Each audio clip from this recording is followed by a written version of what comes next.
Devon Levi and goal down to our right. There's a good little pushing here before the puck is even dropped, and we're about to get underway. Still some more pushing.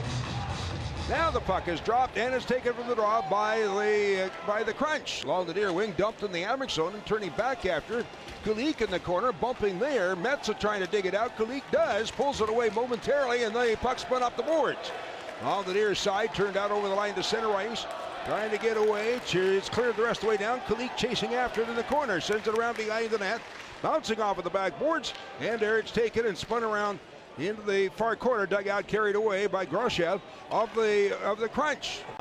In behind the net. It's dugout. Hellenius tried to pass in front, but deflected aside. On the backboards and in behind the net. Hellenius upended. And the puck rolling off into the near corner. That front line is Kozak, Yops, and Hellenius.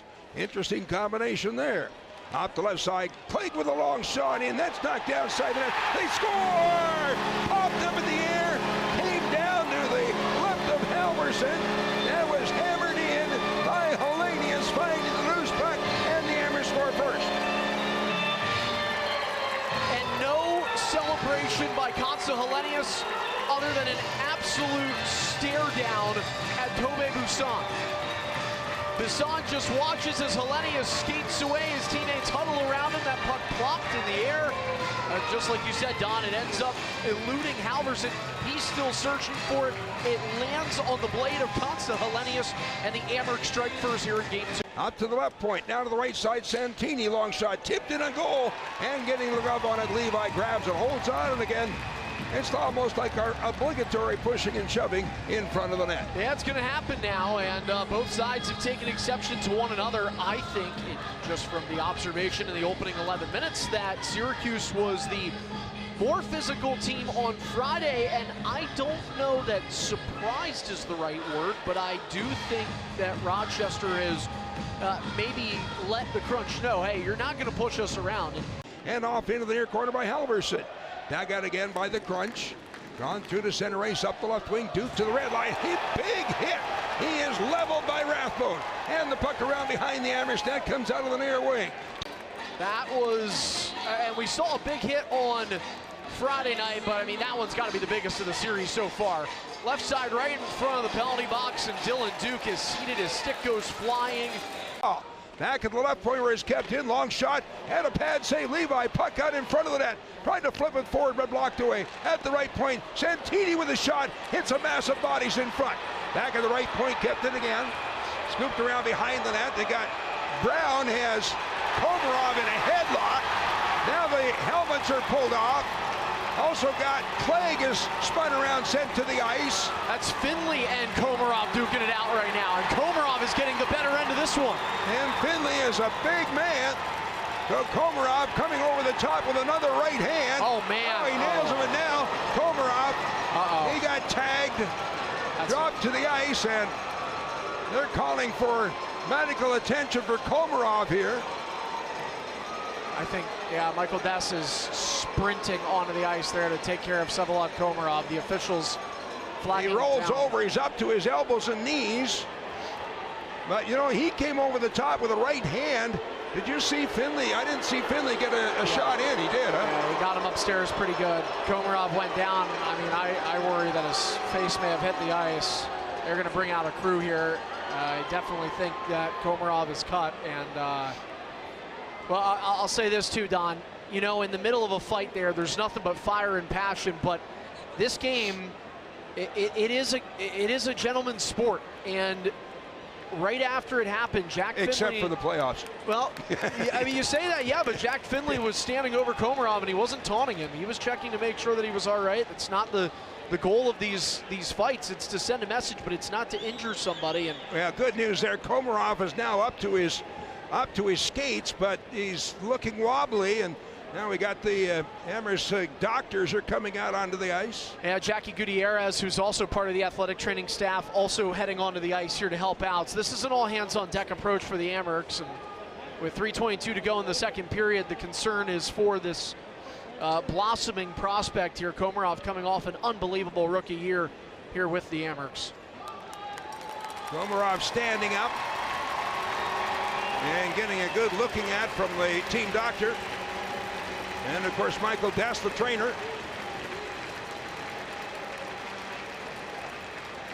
And he's standing, looking maybe a little wobbly, but there was a big scrap with a couple of big men. Finley being the larger of the two, even bigger than Komarov, who stands, well, they listed 6'3". I think he's more than that, but Finley is 6'6". And Komarov being assisted off the ice with a towel up around the nose area. Drops it along the far boards, carried down into the corner, dropped out to the point, kept in by Grosjean.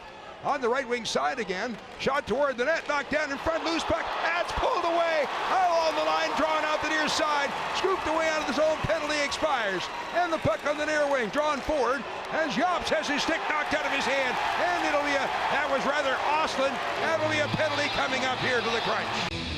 Again, 18 seconds to go in the second period.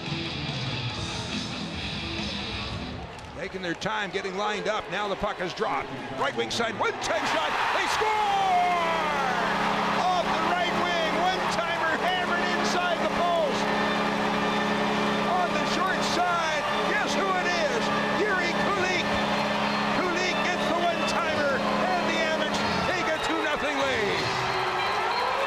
Well, we talked about how long this second period has felt, and it is a period filled with emotion. The Crunch took down Komarov, took down Rathbone, Amherst down the 4 defensemen, then they take a penalty. Syracuse can't capitalize, and special teams were going to be huge in this series. All of what, 4 seconds? And the Amherst win a face-off and send it over to Yuri Kulik. Best shot in the American Hockey League right now, and it's 2-0. Up to the right of Halverson, the Amherst win the draw out top, and a shot, they score! From out top, one-timer ripped in, and in the lower right corner.